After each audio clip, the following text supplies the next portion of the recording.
Next one, classification of urban transport demand. Okay, urban transport demand ഏതൊക്കെ രീതിയിൽ classify ചെയ്തിട്ടുണ്ട് എന്നുള്ളതാണ്. ഓക്കെ, അപ്പം ഡിമാൻഡ് എങ്ങനെയൊക്കെയാണ് ക്ലാസിഫൈ ചെയ്തിരിക്കുന്നത് എന്നുള്ളത് നമുക്ക് നോക്കാം. അപ്പൊ ആദ്യത്തേത് constant demand. Okay, transportation demand is proportional to a variable, so an increase in demand is expected with the corresponding growth of the variable. അപ്പം കോൺസ്റ്റന്റ് ഡിമാൻഡ് എന്ന് പറഞ്ഞു കഴിഞ്ഞാൽ ഇപ്പം ഏതെങ്കിലും ഒരു പർട്ടിക്കുലർ വേരിയബിൾ, ഓക്കെ, അങ്ങനെ പറയുകയാണെങ്കിൽ ഇപ്പൊ കൂടുതൽ വാഹനങ്ങൾ ഉണ്ടെന്ന് വിചാരിച്ചു, ഓക്കെ, ഇപ്പൊ അല്ലെങ്കിൽ കൂടുതൽ ആളുകൾ ഉണ്ടെന്ന് വിചാരിച്ചു, പോപ്പുലേഷൻ, ഒരു വീട്ടിലെ പോപ്പുലേഷൻ അല്ലെങ്കിൽ ഒരു ഏരിയയിലെ പോപ്പുലേഷൻ അത് കൂടുതലാണെന്ന് വിചാരിച്ചു. ഓക്കെ, അപ്പം ഞാൻ പറയാണ് ട്രാൻസ്പോർട്ടേഷൻ ഡിമാൻഡ് എന്ന് പറയുന്നത് പോപ്പുലേഷനെ ബേസ് ചെയ്തിട്ട് വരുന്നു എന്ന് പറയാണ്. ഓക്കെ, കൂടുതൽ ആളുകൾ ഉണ്ടെങ്കിൽ ആ വീട്ടില് ആ ആളുകൾക്കൊക്കെ ട്രാവൽ ചെയ്യേണ്ടതായിട്ട് വരും. ഓക്കെ, അപ്പോൾ ട്രാൻസ്പോർട്ടേഷൻ ഡിമാൻഡ് ഓട്ടോമാറ്റിക്കലി ഇൻക്രീസ് ചെയ്യും. ഓക്കെ, അപ്പോൾ പോപ്പുലേഷൻ എന്ന് പറയുന്ന ഒരു വേരിയബിൾ ആയിട്ട് എടുത്തു. ഓക്കെ, അപ്പം പോപ്പുലേഷൻ കൂടുന്നതിനനുസരിച്ച് ഓക്കെ അതിൽ ഡിമാൻഡും ഇൻക്രീസ് ആവും അല്ലെ, പോപ്പുലേഷൻ കൂടുന്നതിനനുസരിച്ച് ഡിമാൻഡ് ഇൻക്രീസ് ആവും. അപ്പോൾ കോൺസ്റ്റന്റ് ഡിമാൻഡ് എന്ന് പറഞ്ഞു കഴിഞ്ഞാൽ ഒരു പർട്ടിക്കുലർ വേരിയബിളുമായിട്ട് കണക്റ്റഡ് ആണ്. ഓക്കെ, അതായത് ഡിമാൻഡ് ഒരു പർട്ടിക്കുലർ വേരിയബിളുമായിട്ട് കണക്റ്റഡ് ആയിട്ട് വരുന്ന ഡിമാൻഡ് ആണ് കോൺസ്റ്റന്റ് ഡിമാൻഡ്. അതായത് ആ ഒരു വേരിയബിളിൽ മാറ്റം വരുന്നതിനനുസരിച്ചിട്ട് എത്രമാത്രം മാറ്റം വരുമോ അല്ലെങ്കിൽ കൂടുകയോ കുറയുകയോ ചെയ്യുമോ അതിനനുസരിച്ചിട്ട് ഡിമാൻഡിനും മാറ്റം വരും. Okay, so an increase in demand is expected with corresponding growth of the variable. അതായത് ആ വേരിയബിൾ കൂടുന്നതിനനുസരിച്ചിട്ട് അവിടെ ട്രാൻസ്പോർട്ടേഷൻ ഡിമാൻഡിനും അതിനനുസരിച്ചിട്ട് മാറ്റം വരാം. ഓക്കെ, അത് ഇൻക്രീസ് ചെയ്യാം. ഓക്കെ, അപ്പൊ ഏതെങ്കിലും ഒരു വേരിയബിൾ ആയിട്ട് കണക്റ്റഡ് ആയിട്ട് വരുന്ന ടൈപ്പ് ഓഫ് ഡിമാൻഡ് എന്ന് പറയുന്നത് കോൺസ്റ്റന്റ് ഡിമാൻഡ് ആണ്. ഓക്കെ, അപ്പം നമുക്കറിയാം ഇപ്പം അതിന്റെ ഒരു എഫക്റ്റ് എന്ന് പറയുന്നത് ഇപ്പം എത്ര ശതമാനം ആ ഒരു വേരിയബിളിൽ മാറ്റം ഉണ്ടോ അതിനനുസരിച്ചിട്ട് അവിടെ ഡിമാൻഡിലും ആ പെർസെൻറ്റേജ് ചേഞ്ചിനനുസരിച്ച് തന്നെ ഡിമാൻഡിലും മാറ്റം വരാം. Okay, the associations depicted are usually linear but non-linear relations can also be represented. അപ്പോൾ ഇങ്ങനെയുള്ള കോൺസ്റ്റന്റ് ഡിമാൻഡിൽ വരുന്ന ആ ഒരു റിലേഷൻഷിപ്പ്, ഓക്കെ, അതായത് ആ വേരിയബിളും ആ ഒരു ട്രാൻസ്പോർട്ടേഷൻ ഡിമാൻഡും തമ്മിലുള്ള ആ റിലേഷൻഷിപ്പ് നോർമലി ലീനിയർ ആണ്. ലീനിയർ മീൻസ് സ്ട്രെയിറ്റ് ലൈൻ ആയിരിക്കും. ഓക്കെ, അതായത് ഒരു പർട്ടിക്കുലർ വേരിയബിൾ ഇൻക്രീസ് ചെയ്യുന്നതിനനുസരിച്ചിട്ട് അവിടെ ഡിമാൻഡും കൂടിക്കൊണ്ടായിരിക്കും. നമുക്ക് ഗ്രാഫ് നോക്കാം. But non linear relations can also be represented. Non linear ആയിട്ടുള്ള റിലേഷൻസും വരാം. ഓക്കെ, എന്നാൽ നോർമലി യൂഷ്വലി എന്തായിരിക്കും, ലീനിയർ ആയിരിക്കും. ഇപ്പൊ നിങ്ങൾ ഇവിടെ നോക്കിക്കോ, ഇതാണ് ഇപ്പൊ നമ്മൾ പറഞ്ഞുകൊണ്ടിരിക്കുന്ന കോൺസ്റ്റന്റ് ഡിമാൻഡ്. ഓക്കെ, ഒരു പർട്ടിക്കുലർ വേരിയബിൾ ഇൻക്രീസ് ചെയ്യുന്നതിനനുസരിച്ചിട്ട് അവിടെ ഡിമാൻഡ് ഇൻക്രീസ് ചെയ്യാണ്. ഓക്കെ, ഒരു ലീനിയർ വേരിയേഷൻസ് ആണ്, linear variation, straight line variation ആണ് അവിടെ വരുന്നത്. Okay, it's proportional to a variable, usually linear function. ഒരു മൾട്ടിപ്ലെയർ എഫക്റ്റ് ആ വരുന്നത്. മൾട്ടിപ്ലെയർ എഫക്റ്റ് എന്ന് പറയുമ്പോൾ അതായത് ആ വേരിയബിൾ എത്രമാത്രം ഇൻക്രീസ് ചെയ്യുന്നു അത്രമാത്രം തന്നെ ഡിമാൻഡിലും മാറ്റങ്ങൾ വരുന്ന തരത്തിലുള്ള കാര്യമാണ്. ഓക്കെ, അങ്ങനെയാണ് മാറ്റം വരുന്നത്. For example, additional employment in an area could be associated with a defined number of additional commuting trips. ഞാൻ നേരത്തെ പറഞ്ഞ എക്സാമ്പിൾ തന്നെയാണ്. ഒരു സ്ഥലത്ത് അഡീഷണൽ ആയിട്ട് ഒരു എംപ്ലോയ്മെന്റ് വന്നു കഴിഞ്ഞാൽ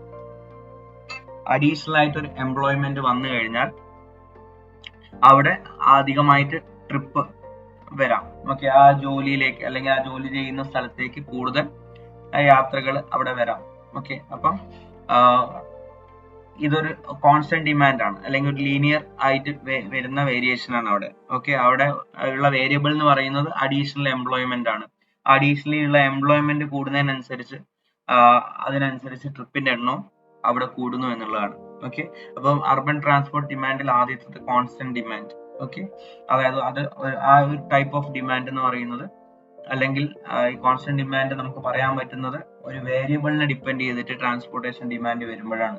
ഓക്കെ, അത് കൂടുന്നതിനനുസരിച്ചിട്ട് ഒരു പർട്ടിക്കുലർ ഡിമാൻഡ് കൂടുകയും അത് ആ ഒരു വേരിയബിൾ കുറയുന്നതിനനുസരിച്ച് ഡിമാൻഡ് കുറയും ചെയ്യുന്ന തരത്തിലുള്ള ഒരു റിലേഷൻഷിപ്പ് ആണ് ഈ ഒരു ടൈപ്പ് ഓഫ് ഡിമാൻഡിൽ വരുന്നത്.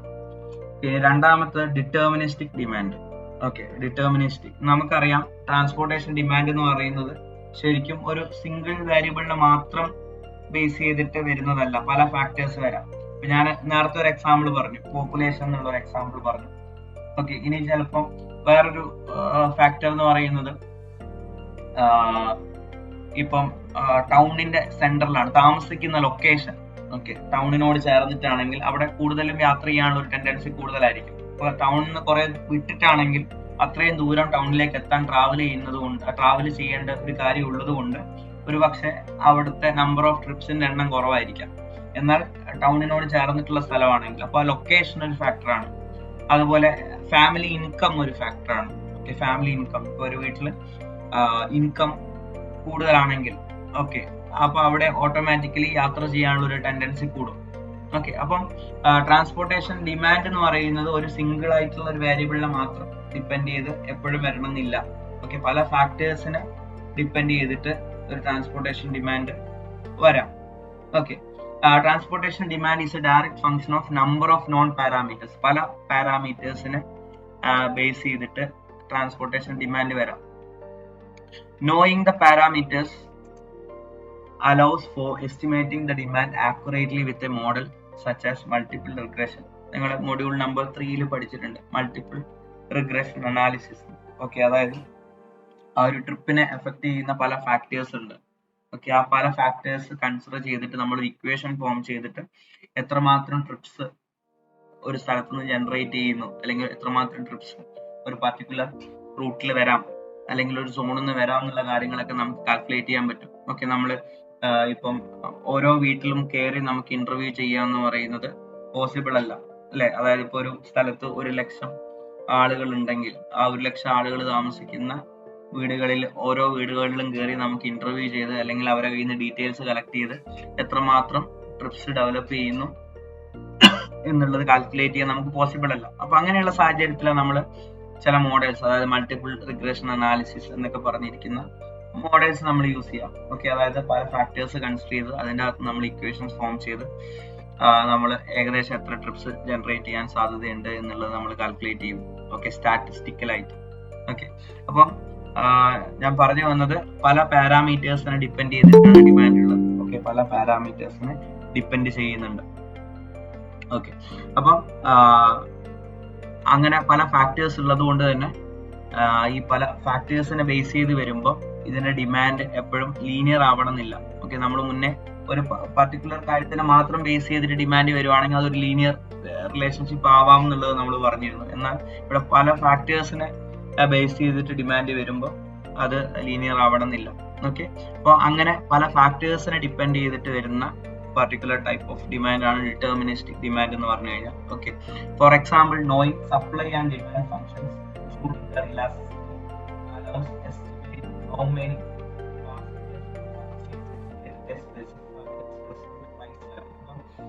എത്രമാത്രം അവിടെ ട്രാൻസ്പോർട്ടേഷൻ സപ്ലൈ ഡിമാൻഡ് ഉണ്ട്. ഓക്കെ, അപ്പം സപ്ലൈ കൂടുതലാണെങ്കിൽ ആളുകൾ എന്തായാലും വലിയൊരു എമൗണ്ട് കൊടുത്തിട്ട് പർച്ചേസ് യാത്ര ചെയ്യാൻ പറ്റും. പ്രോപ്പറായിട്ട് സപ്ലൈ ഇല്ല. ഓക്കെ, എന്നുണ്ടെങ്കിൽ അവിടെ യാത്ര ചെയ്യാനുള്ള സൗകര്യം ഇപ്പം ബുക്കിംഗ് ഫെസിലിറ്റി ഉണ്ടെങ്കിൽ നമുക്ക് ഒരു സ്ഥലത്തേക്ക് ലോങ് ട്രിപ്പൊക്കെ ആണെങ്കിൽ ആളുകൾ ഇപ്പം പൈസ കുറച്ച് കൂടുതലാണെങ്കിലും പർച്ചേസ് ചെയ്ത് യാത്ര ചെയ്യാനുള്ള സാധ്യത ഉണ്ടാവും. ഫോർ എക്സാമ്പിൾ പറയുകയാണെങ്കിൽ ഇപ്പോൾ നിങ്ങൾ പ്രത്യേകിച്ച് ഈ ഫെസ്റ്റിവൽ സീസൺ ഒക്കെ ആകുമ്പോൾ, ഓണം, അതുപോലെ ക്രിസ്മസ്, അതുപോലെയുള്ള സീസൺസ് ഒക്കെ ആകുമ്പോൾ ബാംഗ്ലൂരിൽ നിന്ന് നാട്ടിലേക്കുള്ള യാത്ര ഒന്ന് നോക്കിക്കഴിഞ്ഞാൽ അവിടെ ആളുകളുടെ യാത്ര ചെയ്യാനുള്ള ഡിമാൻഡ് വളരെ കൂടുതലാണ്. എന്നാൽ അതിനനുസരിച്ചിട്ടുള്ള സപ്ലൈ, അല്ലെ, ട്രാൻസ്പോർട്ടേഷൻ ഫെസിലിറ്റി ഇല്ല, ട്രെയിനുകൾ വളരെ കുറവാണ്. അപ്പൊ ആളുകൾ കൂടുതലായിട്ടും ബസ്സിനെ ഡിപ്പെൻഡ് ചെയ്യേണ്ടി വരും. അപ്പൊ ബസ്സിന്റെ സീറ്റുകളാണെങ്കിലും തുടക്കത്തിൽ തന്നെ ഒരുപാട് ഫില്ലാവും. അപ്പൊ ലാസ്റ്റിലേക്ക് വരുമ്പോൾ ചിലപ്പോൾ ഒരു ടിക്കറ്റിന് 2,500 രൂപയൊക്കെ ഒരു പക്ഷെ കൊടുക്കേണ്ടതായിട്ട് വരാം. അപ്പൊ അങ്ങനെ വരുമ്പോഴും അവിടെ ആളുകളുടെ ആവശ്യം അതായതുകൊണ്ട് ആ ഒരു പൈസ കൊടുത്തിട്ടും ആളുകൾ ട്രാവൽ ചെയ്യാനുള്ള ഒരു സാഹചര്യം ഉണ്ടാവുന്നുണ്ട്. അതുപോലെ ട്രെയിനിലൊക്കെ നോക്കിക്കഴിഞ്ഞാൽ പ്രീമിയം തൽക്കാലം എന്ന് പറഞ്ഞൊരു ഓപ്ഷൻ ഇപ്പോൾ ഉണ്ട്. ഓക്കെ, അതായത് ലാസ്റ്റ് നിമിഷമാണെങ്കിലും അധികം പൈസ കൊടുത്ത് യാത്ര ചെയ്യാൻ പറ്റുന്ന ഒരു സാഹചര്യം.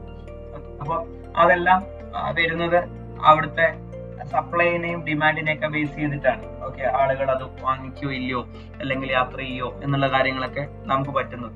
അങ്ങനെ പല ഫാക്ടേഴ്സിനെ ഡിപ്പെൻഡ് ചെയ്തിട്ടാണ് ഒരു പർട്ടിക്കുലർ ഡിമാൻഡ് വരുന്നത്.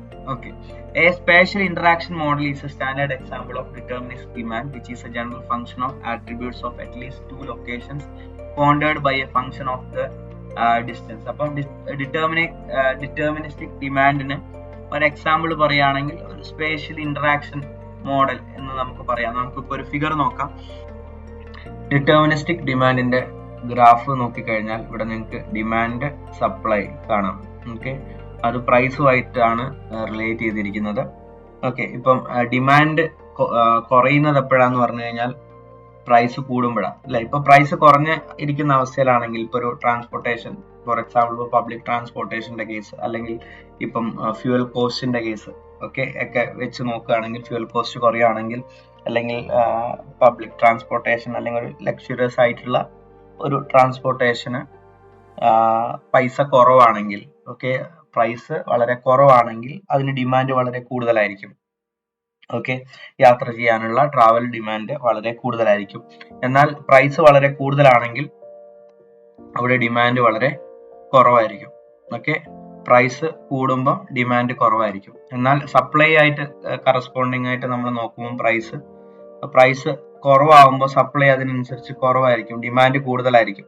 ഓക്കെ, ഡിമാൻഡ് കൂടുതലായിരിക്കും, അതിനനുസരിച്ചിട്ടുള്ള സപ്ലൈ ഒരുപക്ഷെ പ്രൊവൈഡ് ചെയ്യാൻ പറ്റണമെന്നില്ല. എന്നാൽ ഡിമാൻഡ് കുറയുമ്പോൾ അവിടെ സപ്ലൈ കൂടും. അതായത് പ്രൈസ് കൂടുമ്പോൾ അവിടെ യാത്ര ചെയ്യാനുള്ള ഡിമാൻഡ് അവിടെ കുറവും, അതുപോലെ തന്നെ സപ്ലൈ അവിടെ കൂടുതലായിരിക്കും. പ്രൊവിഷൻസ് ഒരുപാട് ഉണ്ടാവും, എന്നാൽ പൈസ കൂടുതലായതുകൊണ്ട് കൂടുതൽ ആൾക്കാരും യാത്ര ചെയ്യാതിരിക്കുന്ന ഒരു സാഹചര്യം ഉണ്ടാവാം. ഓക്കെ, എന്നാൽ അവിടെ ഒരു ഇക്വിലിബ്രിയം ഒരു കണ്ടീഷൻ ഉണ്ട്. ഓക്കെ, ആ ഒരു സ്ഥലത്ത് വെച്ചിട്ട് ഒരു ഡിമാൻഡും അതുപോലെ തന്നെ സപ്ലൈയും കൂട്ടിമുട്ടുന്ന ഒരു സ്ഥലമാണ്. ഓക്കെ, അതൊരു ഒപ്റ്റിമം പ്രൈസ് റേഞ്ച് ആണ്. ആ ഒരു പ്രൈസിൽ ഡിമാൻഡും സപ്ലൈയും ഈക്വൽ ആവുന്ന ഒരു കണ്ടീഷൻ ഉണ്ട്. ഓക്കെ, ഇതാണ് ഈ ഒരു ഗ്രാഫിൽ നിന്ന് നമുക്ക് ക്ലിയർ ആവുന്നത്. ഡിറ്റർമിനിസ്റ്റിക് എന്ന് പറയുമ്പോൾ അത് പല പാരാമീറ്റേഴ്സിനെ ഡിപ്പെൻഡ് ചെയ്തിരിക്കുന്നു.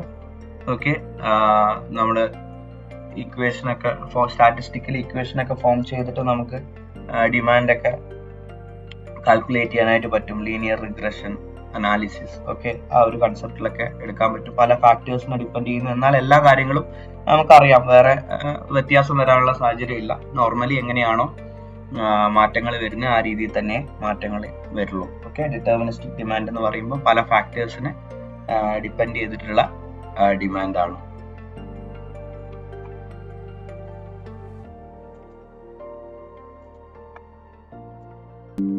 Next one is stochastic demand.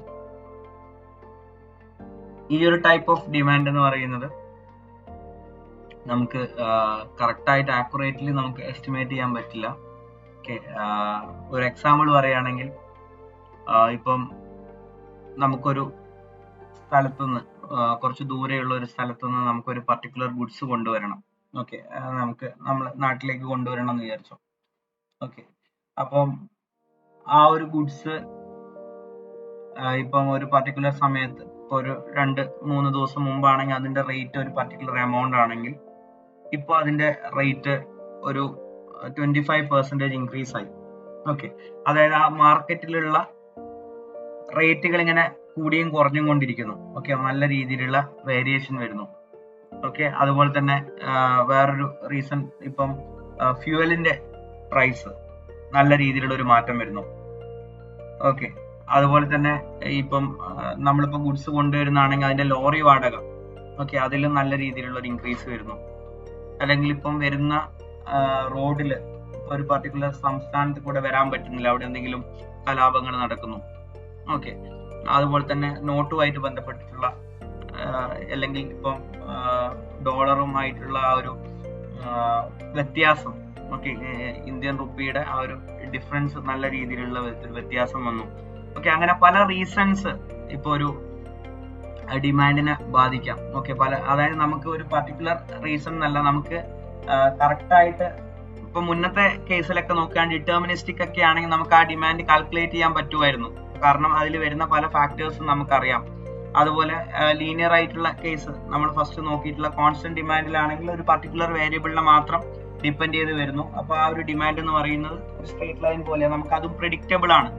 എന്നാൽ ഇവിടെ സ്റ്റോച്ചാസ്റ്റിക് ഡിമാൻഡിൽ പല കാര്യങ്ങൾ അതിൽ വരുന്നുണ്ട്. ഇപ്പം ഞാൻ പറഞ്ഞല്ലോ, ഇപ്പൊ അതിലുള്ള വിലയുടെ കയറ്റിറക്കം വരാം, അതുപോലെ ഫ്യൂൽ പ്രൈസസ് വരാം, ട്രാൻസ്പോർട്ടേഷൻ യൂസ് ചെയ്യുന്ന വെഹിക്കിളിന്റെ പ്രൈസസ് വരാം, മറ്റുള്ള എന്തെങ്കിലും റീസൺസ് വരാം.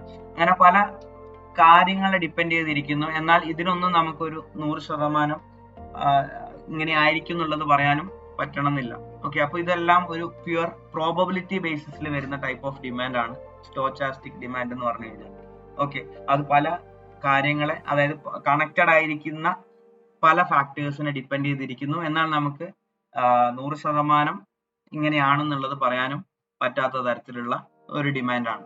In a complex transport market, demand becomes a bounded probability. A certain demand level is assessed to be probable, but another demand level remains possible. അപ്പോൾ നമുക്കിത് probable ആണെന്നാണ് കൂടുതലും, ഇങ്ങനെ ആയിരിക്കാം എന്നുള്ളതേ പറയാൻ പറ്റുള്ളൂ. ഇങ്ങനെയാണെന്നുള്ളത് അല്ലെങ്കിൽ ഇങ്ങനെയാണ് ആ ഡിമാൻഡ് വരുന്നത് എന്നുള്ളത് നമുക്ക് പറയാനായിട്ട് പറ്റില്ല. ഓക്കെ, എക്സാമ്പിൾ ഞാൻ പറഞ്ഞു. അപ്പോൾ പല ഫാക്ടേഴ്സിനെ ഡിപ്പെൻഡ് ചെയ്തിരിക്കുന്നത് കൊണ്ട് തന്നെ ഈ ഡിമാൻഡ് എന്ന് പറയുന്നത് അതിന്റെ ഷേപ്പ്, നമ്മൾ മുന്നേ നോക്കി ആദ്യത്തെ കേസിലാണെങ്കിൽ അതൊരു സ്ട്രെയിറ്റ് ലൈൻ ആയിരുന്നു. രണ്ടാമത്തെ കേസിലാണെങ്കിൽ ഒരു പാരബോള പോലെ അല്ലെ, ഒരു കേർവ്ഡ് ആയിട്ടാണ് വന്നിട്ടുണ്ടായിരുന്നത്. എന്നാൽ സ്റ്റോച്ചാസ്റ്റിക് നോക്കിക്കഴിഞ്ഞു കഴിഞ്ഞാൽ അത് ഒരു പർട്ടിക്കുലർ രീതിയിലാണ് അതിൽ മാറ്റം വരുന്നതെന്ന് നമുക്ക് പറയാൻ പറ്റില്ല. പല ഫാക്ടേഴ്സ് വരുന്നത് കൊണ്ട് തന്നെ അത് കൂടിയും കുറഞ്ഞും, അതുപോലെ തന്നെ അതിന്റെ വേരിയേഷൻ എന്ന് പറയുന്നത് വളരെ വലിയ വേരിയേഷൻ ആണ്. അതായത് ഈ ഒരു ലെവലിൽ എത്തിയതിനു ശേഷം ഒരു സഡൻ ഒരു ഡിക്രീസ് ഉണ്ടായി. ഓക്കെ, ഈ ഒരു വാല്യൂ എത്തിയതിനു ശേഷം അതിനനുസരിച്ച് ഇൻക്രീസ് വരുന്നു.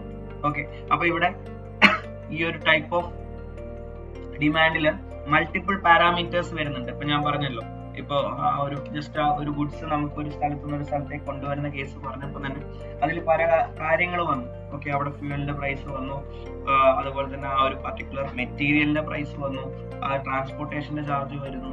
ഓക്കെ, വേറെ എന്തെങ്കിലും അല്ലാത്ത നമുക്ക് പ്രെഡിക്റ്റ് ചെയ്യാൻ പറ്റാത്ത വേറെ എന്തെങ്കിലും സാഹചര്യങ്ങൾ വരുന്നു. ഓക്കെ, അങ്ങനെ പല പാരാമീറ്റേഴ്സ് ഈ ടൈപ്പ് ഓഫ് ഡിമാൻഡിൽ വരുന്നു. ഓക്കെ, ചില കാര്യങ്ങളൊന്നും നമുക്ക് അറിയാനും പറ്റില്ല, ചില നമ്മൾ പ്രതീക്ഷിക്കാത്ത ചില കാര്യങ്ങൾ, നമുക്ക് അറിയാത്ത കാര്യങ്ങൾ വരാം, അതായത് സം അൺനോൺ എഫക്ട്സ് വരാം. ഓക്കെ, അപ്പൊ ഈ ഒരു ഡിമാൻഡ് എന്ന് പറയുന്നത് പ്രോബബിലിറ്റി ബേസ് ചെയ്തിട്ടേ പറയാൻ പറ്റും. ഇങ്ങനെ ആയിരിക്കുന്നേ നമുക്ക് പറയാൻ പറ്റും, ഇങ്ങനെയാണെന്നുള്ള രീതിയിൽ നമുക്ക് പറയാനായിട്ട് പറ്റില്ല. ഓക്കെ, അപ്പം ട്രാൻസ്പോർട്ടേഷൻ ഡിമാൻഡ് അതാ നമ്മൾ പറഞ്ഞ 3 ടൈപ്പാണ്: constant demand, deterministic demand, stochastic demand. അങ്ങനെ 3 ആയിട്ട് തരംതിരിച്ചിരിക്കുന്നു. അപ്പൊ ആദ്യത്തത് ഒരു പർട്ടിക്കുലർ വേരിയബിളിനെ ഡിപ്പെൻഡ് ചെയ്ത് വരുന്ന ഡിമാൻഡ് ആണെങ്കിൽ അതിന്റെ വേരിയേഷൻ എന്ന് പറയുന്നത് ലീനിയർ ആയിരിക്കാം.